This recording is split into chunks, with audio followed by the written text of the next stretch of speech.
আল্লাহর হাবিব সাল্লাল্লাহু আলাইহি ওয়াসাল্লামের বয়স তখন ৩৫। বয়স কত?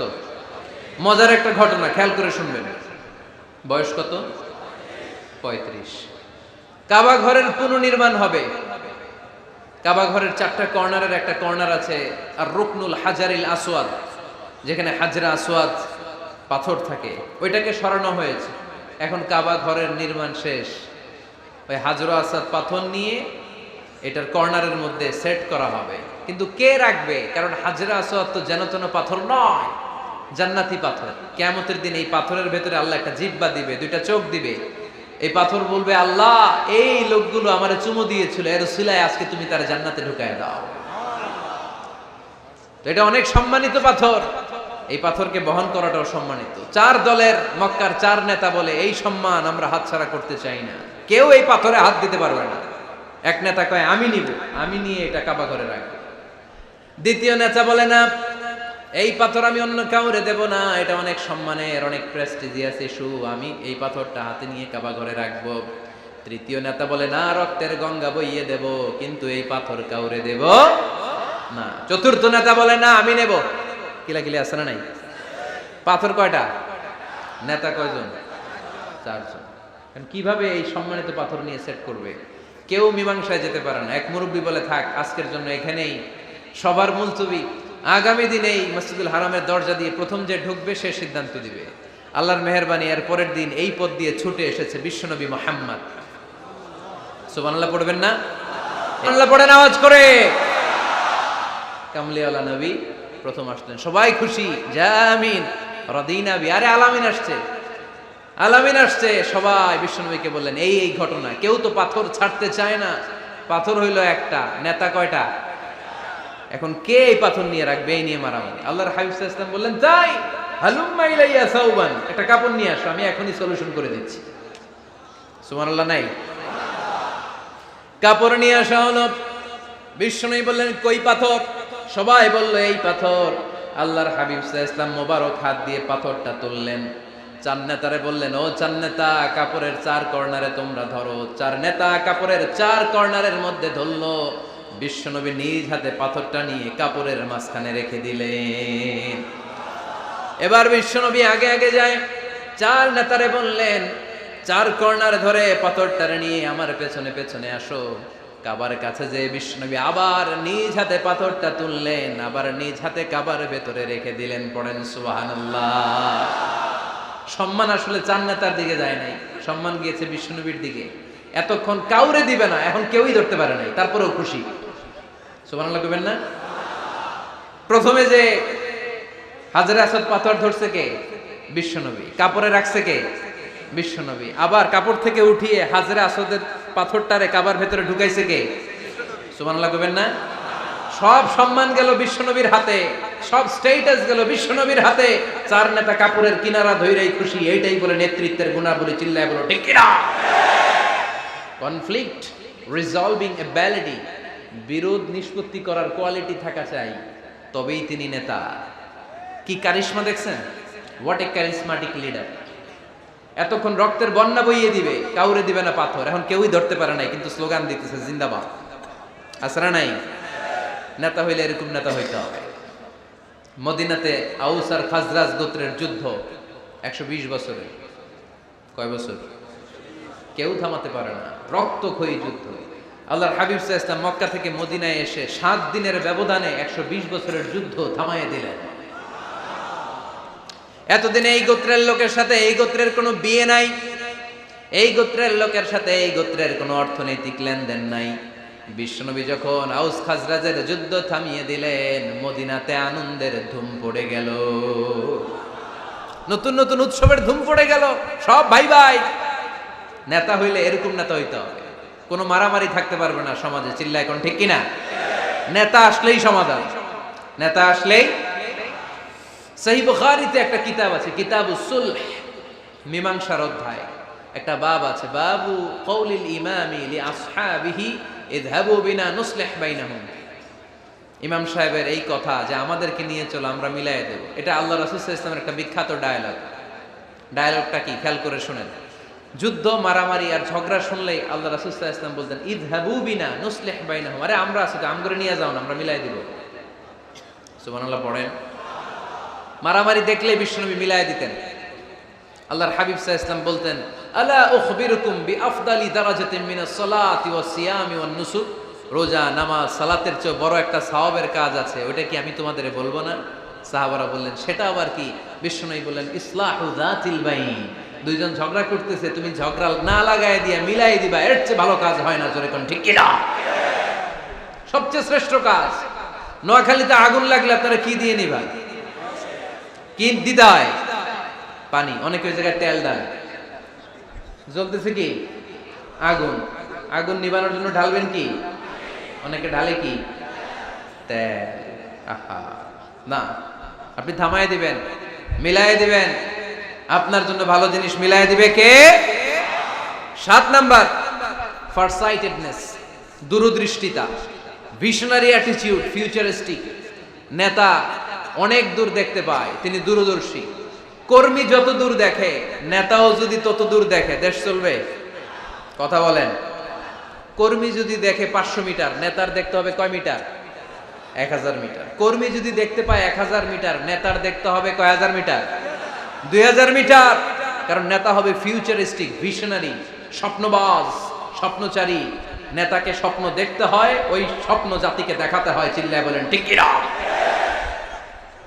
মানুষ তার স্বপ্নের সমান বড়। আপনি কত বড় আপনার স্বপ্ন শুনলে বোঝা যাবে। স্বপ্ন সেটা না যেটা মানুষ ঘুমিয়ে ঘুমিয়ে দেখে, স্বপ্ন সেটা যেটা অর্জনের আকাঙ্ক্ষা মানুষকে ঘুমাতে দেয় না। আল্লাহর হাবিব সাল্লাল্লাহু আলাইহি ওয়াসাল্লাম স্বপ্ন দেখিয়েছেন সাহাবাদেরকে, বিশ্ববিজয়ের স্বপ্ন, ইসলামকে বিজয়ী শক্তি হিসেবে দেখার স্বপ্ন। চিল্লায় বলেন ঠিক কি না? আল্লাহর হাবিব বলতেন, ইন্নাল্লাহা জাওয়ালি আল আরদা ফারাআইতু মাশারিকাহা ওয়া মাগারিবাহা। আল্লাহ তাআলা গোটা বিশ্বটাকে ছোট্ট করে আমার সামনে দেখিয়েছে। আমি ফুটবলের সাইজের এই পৃথিবীর প্রাচ্য পাশ্চাত্য, ডানে বায়ে সামনে পেছনে সবটাই দেখেছি। ওয়া ইন্না মুলকা উম্মতি সায়াবলুগু মা জুবিয়ালি। যত দূর আল্লাহ আমারে দেখিয়েছে, তত জায়গায় লা ইলাহার পতাকা পতপত করে একদিন উড়বে। কোন একদিন এদেশের আকাশে কালিমার পতাকা উড়বে। সেদিন সবাই খোদাই বিধান পে দুঃখ বেদনা ভুলবে। এটাই আমাদের স্বপ্ন। চিল্লায় বলেন ঠিক কি না? স্বপ্ন দেখতে জানতে হয়। সুলহে হুদাইবিয়া চলতেছে, সন্ধি। 1400 সাহাবা নিয়ে বিশ্বনবী মক্কায় আসলেন উমরা করতে। কাফেররা বলে, গো ব্যাক, অ্যাবাউট টার্ন, ফিরে যাও, হবে না। আল্লাহ রাসূল সাল্লাল্লাহু আলাইহি ওয়াসাল্লাম অনুরোধ করলেন, দাও না, উমরার নিয়ত করে এসেছি। ইজার আর রেদা পড়ে কাফেররা বলে, না, আগামী বছর, এই বছর হবে না, চুক্তি করো। চুক্তির মধ্যে লেখা হলো, মা খাবা আলাইহি মুহাম্মাদুর রাসূলুল্লাহ। ঠিক আছে, চুক্তি 10 বছরের, মুহাম্মদ রাসূল সাল্লাল্লাহু আলাইহি ওয়াসাল্লামের পক্ষ থেকে চুক্তি। কাফেররা বলে, না, আমরা তো তোমার রাসূলুল্লাহ মানি না। তোমার রাসূলুল্লাহ মানলে তো মা সাদাদনাকা আলা শাই, তোমার সাথে কোনো ঝগড়াই নেই, রাসূলুল্লাহ কাটো। সাহাবীরা তেড়ে উঠলেন। ওমরে ফারুক বলেন, মুখ সামলে কথা বল। সুহাইল ইবনে আমির, তোর জিহ্বাটা আমি টেনে ছেড়ে ফেলবো, সাবধান। আমার নবী শেষ নবী, শেষ রাসূল মুহাম্মদ রাসূলুল্লাহ কাটার ক্ষমতা কারো নাই। আমি ওমর বেঁচে থাকলে কেউ কাটতে পারবে না। বিশ্বনবী বললেন, ওমর সরে যাও, কেটে দাও। সুবহানাল্লাহ কইবেন না? মুহাম্মদ রাসূলুল্লাহ কাফেররা মানে না। কাফেররা কয়, তুমি লেখো মুহাম্মদ ইবনে আব্দুল্লাহ, আব্দুল্লাহর বেটা মুহাম্মদ। কারণ মুহাম্মদ রাসূলুল্লাহ যদি এই সন্ধিতে থাকে, চুক্তি, তার নিচে আমরা সিগনেচার করি, তার মানে এটাই প্রমাণ হয়ে যায় আমি তোমাকে রাসূল বলে মানি। আমরা কাফেররা তোমাকে রাসূল বলে মেনে নিয়েছি। নো, তোমার রাসূল বইরা মানলে তো খেলা এখানেই শেষ। কাটো, রাসূলুল্লাহ লেখা যাবে না, লিখতে হবে আব্দুল্লাহর বেটা মুহাম্মদ। কোন সাহাবারা রাজি হয় না। কথা শুনতেছেন? সাহাবারা বলে, রক্তক্ষয়ী যুদ্ধ হবে, আমার নবীর নামের পরে রাসূলুল্লাহ লিখতেই হবে। বিশ্বনবী বললেন, কেটে দাও। কারণ সাহাবারা দেখতেছে এতটুকু, বিশ্বনবী দেখে অতটুকু। বিশ্বনবী অন্য প্ল্যানে আগাচ্ছেন। বিশ্বনবী ভাবলেন, 10 বছরের যুদ্ধ বিরতি যদি হয়ে যায়, আমি আমার লোকদেরকে ঠিক করব। আমি তারবিয়া, তালিম, তাহজিব, তামাদ্দুন দিয়ে মদিনাটাকে একটা কল্যাণ রাষ্ট্রে পরিণত করব। আমি আমার ফোর্সকে সাজাবো, আমি আমার সাহাবাদেরকে প্রশিক্ষিত করব। এই 10 বছরের ব্যবধানে আমি গোটা বিশ্বকে ঝাঁকি মেরে কাঁপিয়ে দেব। কিন্তু সাহাবারা পড়ে আছে রাসূলুল্লাহর মধ্যে। সাহাবারা পড়ে আছে কই? সাহাবারা এর চেয়ে বেশি ভাবতে পারতেছে না। সাহাবারা বলে রাসূলুল্লাহ কাটা যাবে না, বিষ্ণু বলেন কেটে দাও। তার মানে নেতা কর্মী যদি দেখে 500 মিটার, নেতার দেখতে হবে 1000 মিটার। চিল্লায় বলেন ঠিক কি না? নেতার 9 নাম্বার গুণাবলী, a leader should be very strategic. নেতাকে কৌশলী হতে হয়। কৌশল না জানলে উনি নেতা হতে পারে? বলেন। ডিপ্লোম্যাটিক কোয়ালিটি, কূটনীতি যদি না জানা থাকে নেতা হইতে পারবে? আল্লাহর হাবিব সাল্লাল্লাহু আলাইহি ওয়াসাল্লামের মতো বড় কূটনীতিবিদ পৃথিবী দেখেছে? কথা কন না কেন? দেখেন কি ধরনের স্ট্র্যাটেজি আমার নবী ফলো করতেন। আমার নবী যদি যুদ্ধ করতে কোথাও যেতেন, অ্যাটাক করবেন ডান দিকে, অ্যাটাক করবেন কোন দিকে? খায়বার অ্যাটাক করবেন, খায়বার ডানে। বিষ্ণুবী বের হতেন মদিনার বাম দিক দিয়ে। যাবেন কই? ডানে। আওয়াজ করে বলেন যাবে কই? কিন্তু মদিনা থেকে বের হইতেন কোন দিক দিয়ে? বাম দিক দিয়ে। লোকেশন আর ডাইরেকশন কখনো কারোর সাথে শেয়ার করতেন না। উনি কই যাচ্ছে কেউ বুঝতো না। বাম দিক দিয়ে বের হয়ে অনেক ঘুরে তারপরে ডান দিকে যেতেন। সুবহানাল্লাহ পড়বেন না? অ্যাটাক করার সময় 3টা অপশন দিতেন, choose any of the options. যে বলতেন নাম্বার 1 আসলিম তাসলাম, ইসলাম মানো, ভাই ভাই আমার হৃদয়ে চলে আসো, তোমরাও ভাই আমরাও ভাই, দুনিয়াতেও শান্তি আখিরাতেও শান্তি। এটা যদি ভালো না লাগে, option 2 you pay the tax, we provide you the security. তোমরা ট্যাক্স দিবা, আমরা তোমাদেরকে সিকিউরিটি দিব। ইয়াতুনা আল জিজিয়াতা আন ইয়াদিন ওয়া হুম সাগিরুন, তোমরা জিজিয়া দিবা, আমরা সিকিউরিটি দিব। প্রথম অপশন মুসলমান হইলা না, আমাদের ভাইও হইলা না।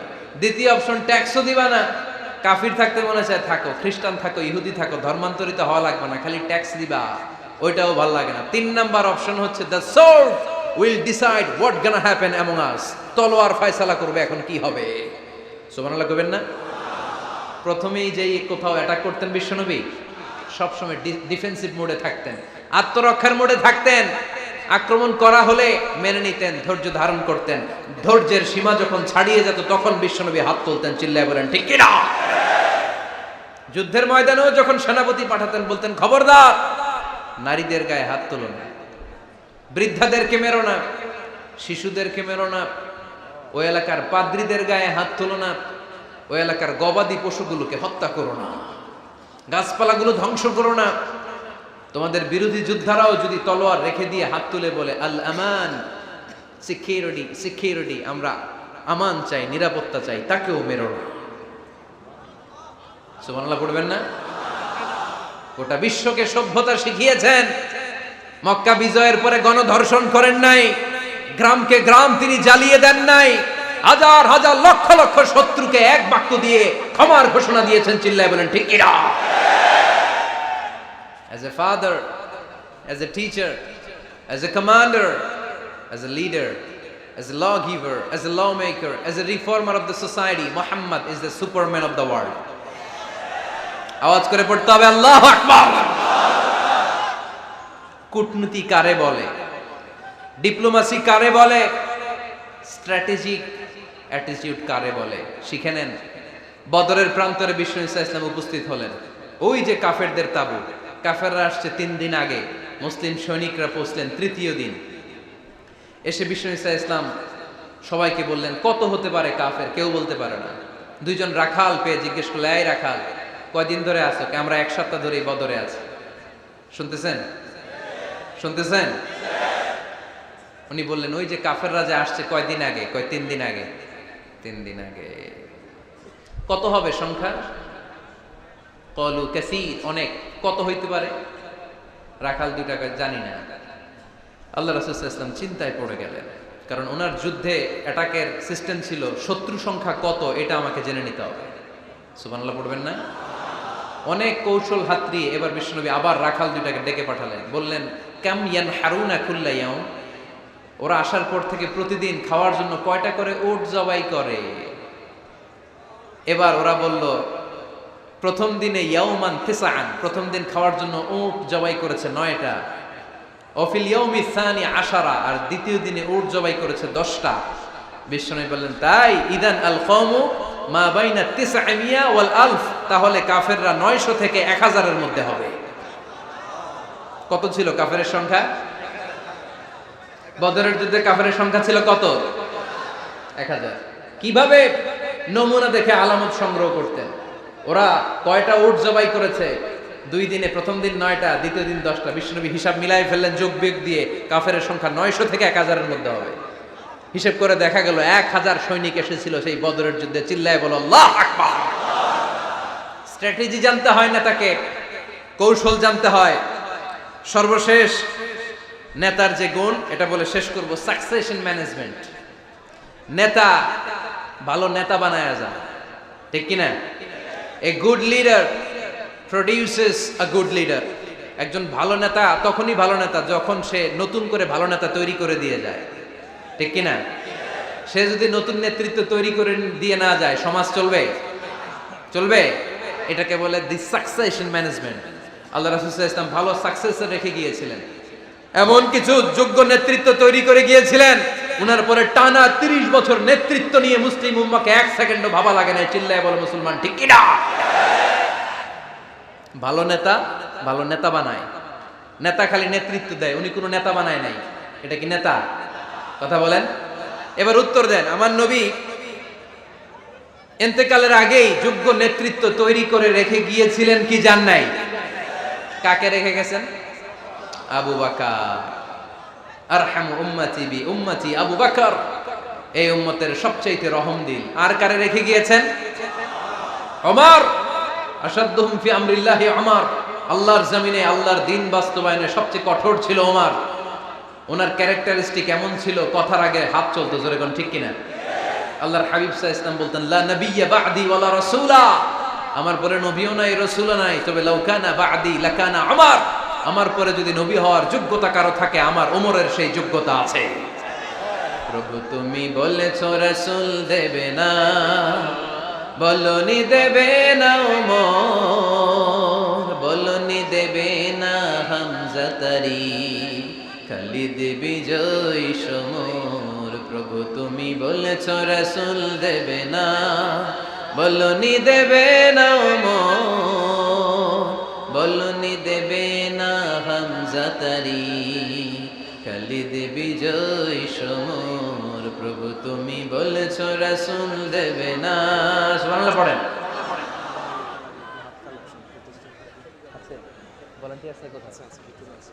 এই উঠতেছেন কেন? হ্যাঁ, উঠলেন কেন? এই 2 ঘন্টা ওয়াজ শোনার পরে শেষ বেলায় আপনারা উঠে যাবেন না? বিশৃঙ্খলা আমি দেখতে চাই না।